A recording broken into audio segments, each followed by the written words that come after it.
What I would like to talk about now is how your bones got to be the structures that they are. Last time we really talked about, what bone's made of, the organic and inorganic components, and all the cells and the structure and the difference between spongy bone and compact bone. This figure I've got up for you right here is a really good up-close picture of a bone that's dried. So it's really obvious to see the difference between compact bone right here and spongy bone in here in the epiphyses. So what I want to do now is I want to talk about the two forms of ossification. Ossification, this word here, is the formation of bone. And generally speaking, there was something there before the bone was there. So let's talk first about what a fetal skeleton is made of. My mouse is being weird. So this is an interesting photo of a stained fetal skeleton. What you are seeing in the photo, all of the red portions are where there is a significant amount of calcium, because remember that bone matrix is primarily made of calcium crystals and collagen fibers. And then wherever you are not seeing red, there is very little ossification or no ossification that has gone on. So what happens is during the process of making a skeleton, you start out with a model that isn't bone. And it is slowly replaced by bone. That process is called ossification. So what did the skeleton used to be before it was bone? Well, I know you'd be tempted to say hyaline cartilage, and it's true that most of it was hyaline cartilage, but not all of it. So the fetal skeleton was made of hyaline cartilage in many places, and we'll get to that in just a second. And then in places, for instance, where there is going to be a flat bone, like the frontal bone or the parietal bones or the sternum, that wasn't hyaline cartilage before. That was what we call a fibrous connective tissue membrane. Really what it kind of seems like is a really, really thick, dense, irregular connective tissue with a whole bunch of mesenchymal cells in it. And remember, we're talking about fetal development here. So when does ossification start and when does it end? So about 6 weeks post-implantation, 7 weeks pregnant or so, ossification will start, and you will start to deposit those calcium crystals and collagen fibers and replace that embryonic tissue with bone. But when does it end? It doesn't actually end. You have the xiphoid process of your sternum. It's the last bone to truly ossify, and it doesn't ossify until you're in your 60s. And even when that one's done, there's a continuous process of turnover because of the osteoblast, osteoclast, and osteocytes. So I want to talk about the two types of ossification. There is intramembranous ossification and endochondral ossification. Just from your knowledge of the word roots, which of these do you think starts with cartilage? Intramembranous or endochondral? So endochondral is the one that starts with cartilage and then is replaced by bone, and then intramembranous is what we're going to do first, and that's the one that starts with a fibrous connective tissue membrane and is replaced by bone. Okay, so let's do the easy one first. What I want to do is I want to make this parietal bone right here, okay? And so the process of intramembranous ossification is how you would make almost any flat bone, and figure 610 has a good breakdown of what's going on. What we're going to end up doing is we are going to end up making a fetal skull. You can't see that very well. Oh, it looks super creepy. Making a fetal skull. So what we're going to start with is, before there was bone, there was a fibrous connective tissue membrane. And think of it as a really thick, dense, irregular connective tissue with boatloads of mesenchymal cells in it. And remember that mesenchymal cells can make any connective tissue. So, of course, bone is a connective tissue. So what we're going to do is those mesenchymal cells will start to differentiate, and what they are going to do is differentiate into osteoprogenitor cells first, and then into osteoblasts. And osteoblasts will do their thing. Osteoblasts' primary function is to make bone matrix. So what they're going to do is have a little blob of osteoblasts that start making bone matrix around them. It's when it's immature and disorganized, it's called osteoid, but I won't ask you about that.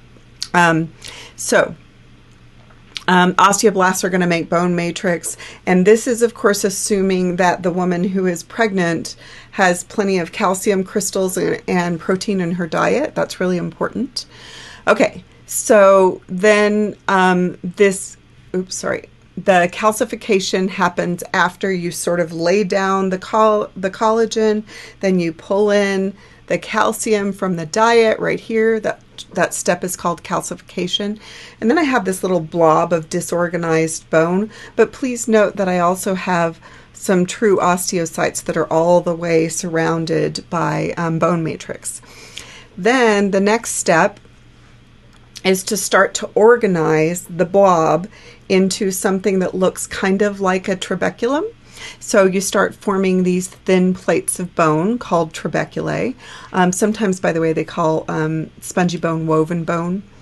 Okay, and then the neighboring trabeculae are going to start to fuse with one another, and you start to get this loose approximation of spongy bone tissue. Then the spaces in here can fill with red bone marrow, because, of course, mesenchyme can make red bone marrow as well. And then you start to differentiate on the outside. So now I have a thin plate of spongy bone with red bone marrow in it. And then on the outside, what you can do is you can start to reorganize the bone matrix that you've made from spongy, which was easier to make because there isn't as much mass in it, into compact bone. And you can do that because at the edges you have formed periosteum. And remember, the inner layer of periosteum is going to be made of osteoblast, osteoclast, and osteoprogenitor cells. That layer, again, is often called the cellular layer of the periosteum. And then the outer layer of the periosteum, called the fibrous layer, that one is made of dense, irregular connective tissue. So what you end up with is really a spongy bone sandwich, in which so let's say you're making a grilled cheese sandwich. The periosteum on the outside would be the butter on both sides of the bread. And then I would use a slice of bread, sourdough if you're having a good day, right? 2 slices of sourdough, that's the compact bone. And then the cheese, all nice and gooey in the middle, is the spongy bone with the red bone marrow in it. And then we have a fully formed, let's say, parietal bone. Okay, so the other thing that's important to know, and part of the reason that this and this look so freaking alien, and you can actually see one right there, is that the ossification in the bones of your skull start from the middle of the bone and then move toward the edges. So the first place to ossify is the middle of the skull. That tends to be a little thicker, and in some of us, me, I still have a bump there. You can certainly see the bumps on this skull. This is what I was trying to tell you. This is in his parietal bone right there.